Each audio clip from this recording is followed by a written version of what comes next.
This is a special podcast presentation from 700WLW.com. This is Doc Thompson On Demand. Something has to be done. Somebody's got to do something. These are the types of things that always get said whenever a tragedy happens. Now, it's natural to feel that way. I mean, you're upset about a tragic event, so it's natural to go, something has to be done. We got to do something about this.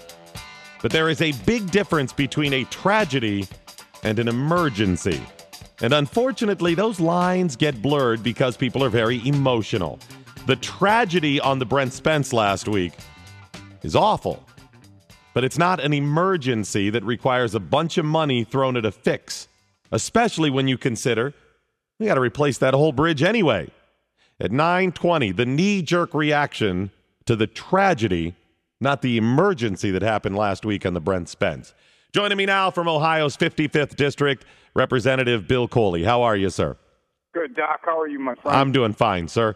Hey, I want to talk to you a little bit about this this digital clearinghouse. We talked a little bit about it in the past. I want to get an update on how it's going. Well, I think things are progressing really well. We are moving right along with the program. What we're doing is, for those of you who hadn't missed it, was giving the ability to start using technology in the classroom, and then also making available to students throughout the state classes that may not be, the teachers may not be located in their bricks and mortar building, but the students will have the ability to connect those teachers throughout the state. And by doing that, in working through what's called a blended learning concept, where, you know, we start using technology as something more than a workbook, and we start using that in the classroom. We get better results on education, and we put downward pressure, not upward pressure, on costs. I think this is the right way to go. I think if you look at education as a whole and all of the problems we've seen, and one of the problems is money, the other problem is we're not getting the results we need, I think this is where we need to head. I think we need to look at public education a little more like maybe colleges, and offer as much as we can online, allow people to work at their own pace when they can. And I think this is the beginning of it. Oh, I totally agree, Doc. I mean, I worked with former Governor Bush on his Digital Learning Council. And, there's a website, Digital Learning Now, if people want to learn about this blended learning concept. But the results so far are just amazing. You have the Carpe Diem School out in Arizona. You have some bricks and mortar schools in the Phoenix area and in New York City, where this concept is taking hold, and you're just taking the results are just amazing, and we're looking forward to. We were the first ones in the nation to start bringing that clearinghouse, so that teachers don't have to be in the same building as the students, and we're going to build on what's been going on in the country, and really kind of take the lead on best practices. All right, so explain to the average person out there that may have kids that are attending school that are saying, okay, this sounds interesting, but how does that benefit me and my kid right now? What does this mean to them? What can they do? Well, the first thing we look at is, we spend on average over the state a little over $200 per kid on books. Of course, my question is, why do we spend $1 per kid on books when we should be, in business and everywhere else? We've gone to electronic devices, be them laptops, tablets, different types of electronic devices to bring that information. Then once you have that access to electronic data, then it's simply a matter of allowing a teacher, a kid at Fort Fry High School in Beverly, Ohio, where they don't have advanced placement government, can connect to a teacher like Tish Menschoffer at Lakota East, and then she can connect that student. We move a little money from Fort Fry to Lakota. We move the educational material from Lakota to Fort Fry.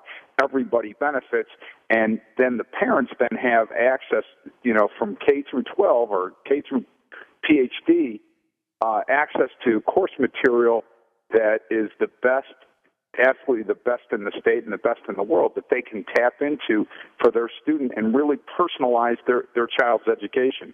And this won't cost us any more money? No, not really. I mean, Doc, when you've done a few education budgets as I have, you realize that there is money in the system right now that we just have to move around and get it into the right categories.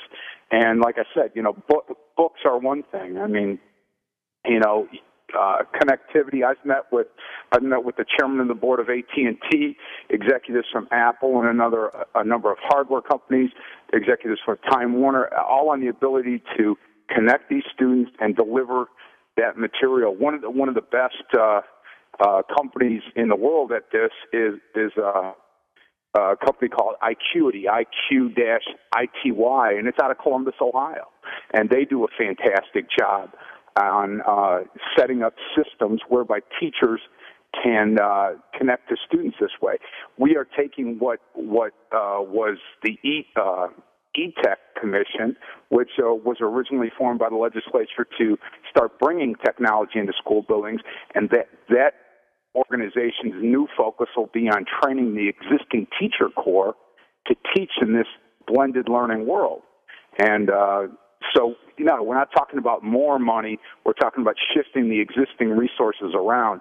I'll tell you, Bob Summers, the governor's director of 21st Century Education. Bob is just a wealth of information on this, and he gets it, and he is going to make sure that this vision becomes a reality for all students in the state. Talking with State Senator Bill Coley.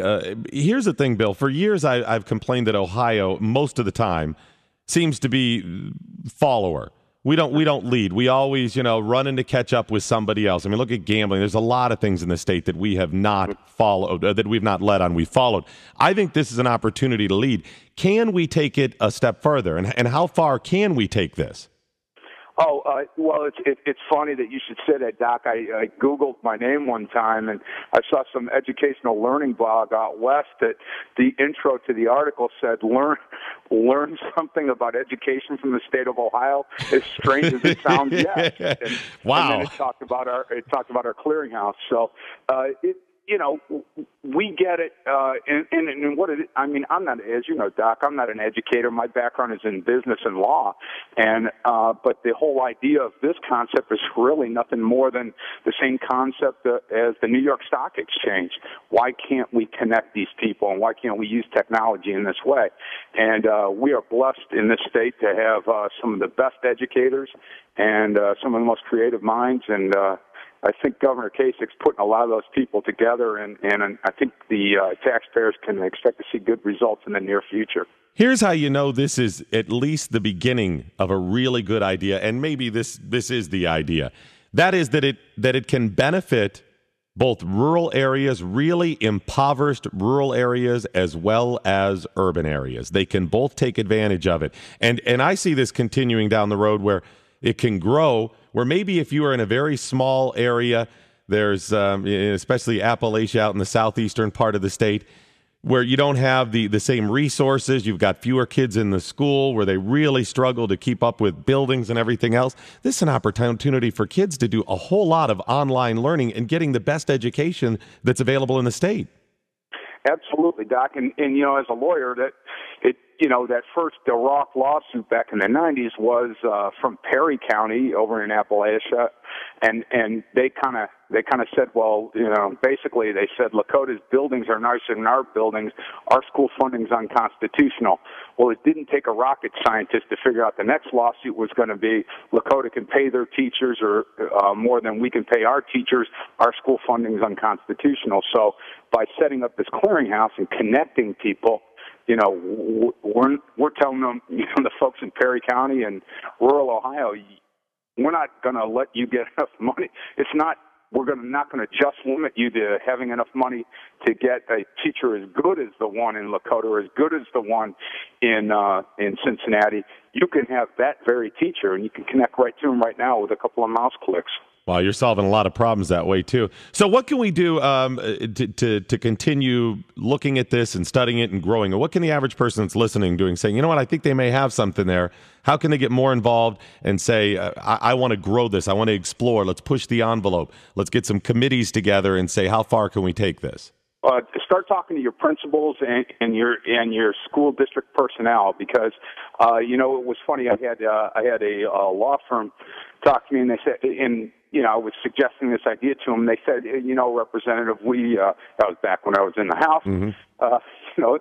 They said our client's just not interested. And I told them, you know what? Tell your client I think they're safe for a good year or two. And they go, what do you mean safe? And I said, well, you graduate kids from high school that go to college, right? And they said, yeah. And I said, they don't just go to community college. They go to 4-year college where they go in a dorm, right?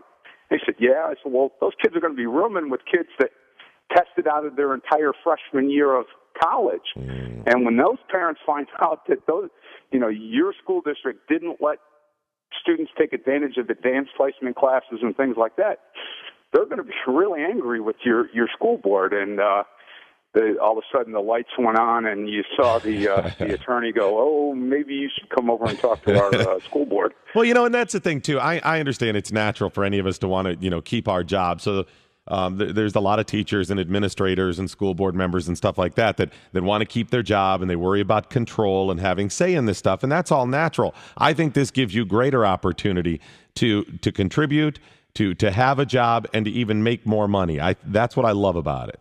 Well, Doc, I know it's a topic for another day, but, this is why things like Senate Bill 5 became so important, because these kind of innovative ideas can't happen if every school district has to negotiate with all of these separate labor organizations in the school district in order to authorize the school district to take advantage of something that so clearly benefits all students. And that's some of the change that this legislature and this governor is bringing to the state, so that we can once again get at the vanguard of things that are going to make Ohio a great place to live, work, and raise a family.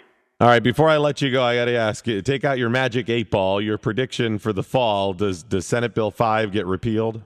Yeah, I might be one of the only guys to say this, but I think we're going to win this in a walk. Wow, we'll see. You might be right. Doc, I think all I can say is you had a Democrat legislature in Massachusetts pass the same law, and I think as more people start to realize what was going on and the need for change, and the fact that we still protected workers' rights to keep safety equipment and things like that, and also negotiate salary when we kept those things. But what we did is make changes like this so that we can bring digital learning to all students in the state. Once they realize that that's really what Senate Bill 5 is all about, I think this thing wins big time. All right, well, I appreciate your insight. It's State Senator Bill Coley. I appreciate you joining me, sir.